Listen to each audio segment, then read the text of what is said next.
হেই beautiful people, আসসালামু আলাইকুম।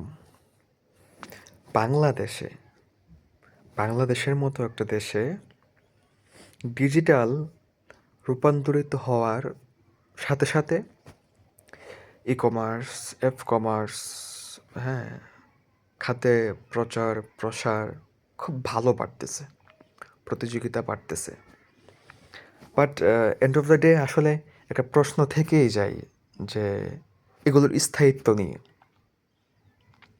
এর মধ্যে আসলে কত পার্সেন্ট ব্যবসা উদ্যোক্তা তারা আসলে 12 মাস থেকে 18 মাস, হ্যাঁ, টিকে থাকতে পারে।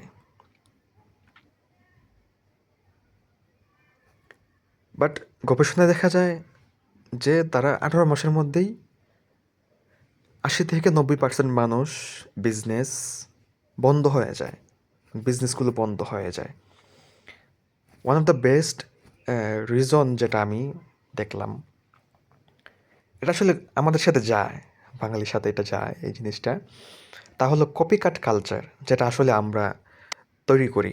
এটা আমাদের, কি বলবো, আমাদের ক্যারেক্টারের সাথে এটা সামঞ্জস্য, না কি বলবো এটাকে, যে কোনো একটা বিজনেস, কোনো একটা পেজ, কোনো একটা, হ্যাঁ, কোনো একজন উদ্যোক্তা খুব ভালো রেসপন্স পাচ্ছে, মানে কাউকে কপি করা, কারো আইডিয়া কপি করা, কারোর প্রোডাক্ট কপি করা, কোনো একটা ব্যবসা ভালো রেসপন্স পাচ্ছে। আমি জানি, আমি বুঝতেছি, শুনেছি, এটাকে কি করে ক্ষুদ্র মাঝারি যে উদ্যোক্তাগুলো আছে তারা এটাকে নিয়ে নকল করার চেষ্টা করে।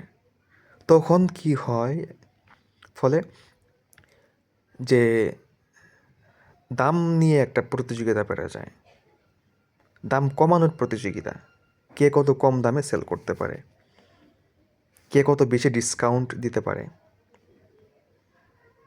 তো এখানে আইডিয়া, আপনি যখন একজনের আইডিয়া, প্রোডাক্ট বা তার যা কিছু বলি না কেন এটা নকল করে ফেলবেন, তখন দিন শেষে আপনি হয়তো একটু কাজ করতে পারবেন, বাট এটা বেশি দিন করতে পারবেন না।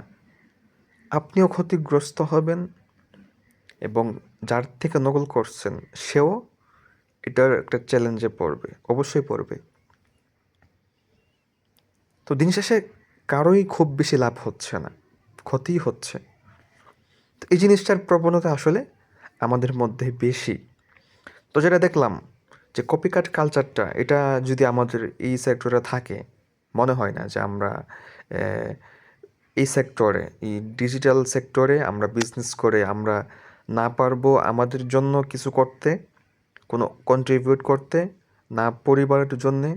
দিন শেষে মানে দেশের খাতে, দেশের উন্নয়নে প্রতিটা সেক্টর থেকেই তো যারা যে কিছু করতেছে, দিন শেষে দেশ বা আমাদের জাতি এখান থেকে কিছু একটা পাচ্ছে। বাট এই খাতে আমরা মনে হয় না যে খুব বেশি কন্ট্রিবিউট করতে পারবো। তো সবার উচিত কোনো একটা ইউনিক আইডিয়া, ইউনিক প্রোডাক্ট নিয়ে কাজ করা। আপনি চিন্তা করেন, আরেকটা সমস্যা লং টাইম চিন্তা না করা, লং টার্ম বিজনেস প্ল্যান তৈরি না করা। তো আজকে এটা নিয়ে কথা বললাম যে কপিকাট কালচার, এটাকে আমরা অ্যাভয়েড করতে হবে। প্রতিটা বিজনেস ওনারের জন্য আমি বলবো যে এটাকে অ্যাভয়েড করা। আপনি নিজের মতো করে কিছু করেন, অবস্থা বুঝেন, চাহিদা বুঝেন, দেন আপনি কাজ করেন। So, আশা করি সবাই বুঝতে পারছেন যে কপিকাট কালচারটা অ্যাকচুয়ালি কী, এটা আমাদের করা উচিত নাকি উচিত না। থ্যাংক ইউ সবাইকে, ভালো থাকবেন, সুস্থ থাকবেন, আসসালামু আলাইকুম।